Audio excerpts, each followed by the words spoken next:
I say baseball, Todd. What does that mean? And what has that meant to you over the years? Well, I mean, it's been my life. It's what's consumed me. You know, I'd wake up in an off season and still trying to figure out how to get a hit. You know, it's just something that I was always thinking about, hitting. You know, how to get better, how to how I'm gonna get out there on the field more. And to me, that game of figuring out how you're gonna get on the field is a fun game as well. Let's go way back now, the formative years when you were in Little League here in Knoxville and here in East Tennessee. How excited were you during those days, those times, to get out there, get on the field, play ball, and learn what eventually would become your craft, your career? I can remember it raining and getting rained out, and it just being, you know, it's like I lost my puppy dog or something because I didn't get to go play that day.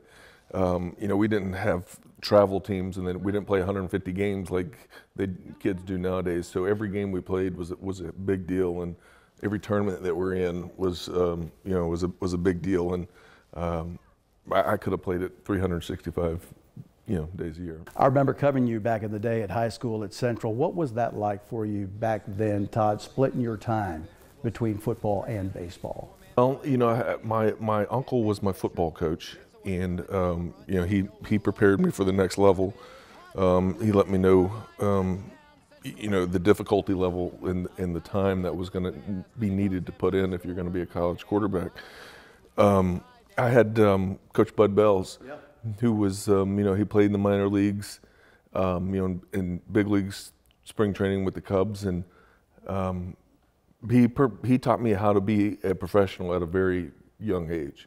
You know, how to go about my day, how to get better, and you know, little things like you know, making sure your shirt's tucked in when you go to the baseball park and stuff like that. Just little things that you know, that I was glad that I was taught at a young age.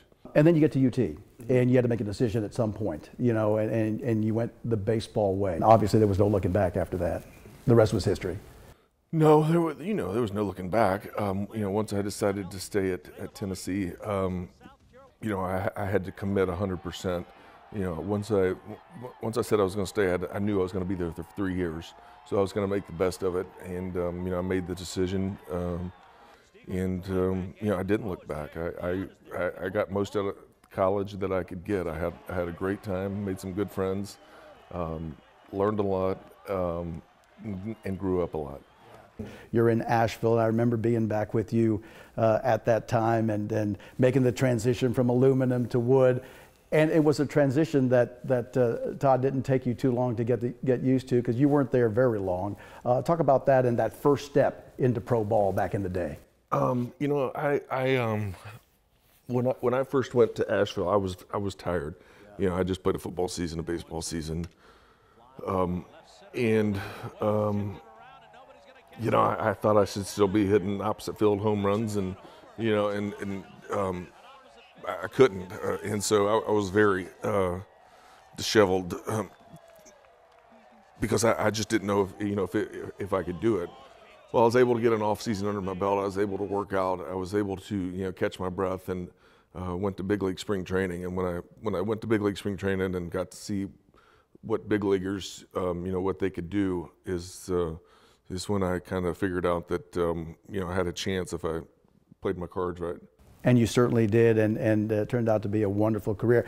Did you plan it this way? Wore number 17 and played 17 years with the Colorado Rockies. Talk about being a part of that organization and what they meant to you, and still are part, aren't they? Yes. Yeah. Talk about the Rockies and Todd, what they meant to you all those years. I was very fortunate and blessed to be drafted by a place so cool as Colorado. Not only for playing baseball, but just for living your life. You know, it's a lot like here at East Tennessee. Just in the way that people are nice, and they good people to raise a family around. I can spit out all the numbers, and the numbers were fantastic. One of the things that stuck out to me was doubles. You were a double machine and also got a lot of walks. Is there one thing that stands out to you, or maybe something that you're most proud of over all the years of your competing and playing with the Rockies? Yeah, I would say doubles. You know, I'm proud of the fact that I walked more than I struck out, and in my defense, you know, I kind of developed myself into I had great coaches again help me, but anybody with a little bit of athletic ability, you know, if they work hard enough, they could be you know, an adequate first baseman. But you know, I wanted to be better than that. I wanted to be the best, you know, defensive first baseman that ever played, and I tried. I don't know where it stood, but you know, to me, playing first base was so much fun because I got to help my teammates out. You know, they make a bad throw, I get to pick them up and make a throw, and they don't. I mean, make a scoop or something like that, and they don't get an error. And I enjoyed that part of it. Maybe some of the guys, some of the coaches, managers that along the way that really helped you along, Todd, in your career with the Rockies as you were making your way through those 17 years. Andy Alomar, Toby Hara, you know, probably names that you've heard of before. You know, my Buddy Bell was, you know, one of my favorite managers. Don Baylor was my first manager, and you know, probably had one of the biggest influences on me. And obviously Clint Hurdle, who was my hitting guy, and then my manager, and now is kind of like my, you know, the guy I bounce stuff off of every day.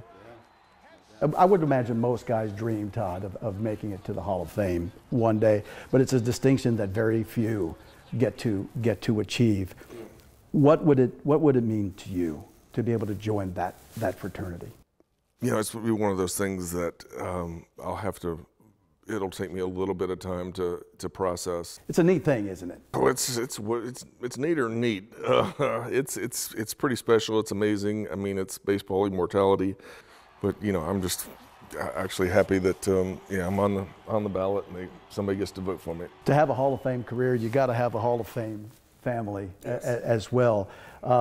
Pretty neat having the folks that have been behind you all these years too, hadn't it? Yeah. You know, I was very fortunate that my family made it where I could just go out and focus on baseball. A lot of travel, a lot of hours. You know, gone just as much as I'm at home. So. But it was, I wouldn't trade it for the world.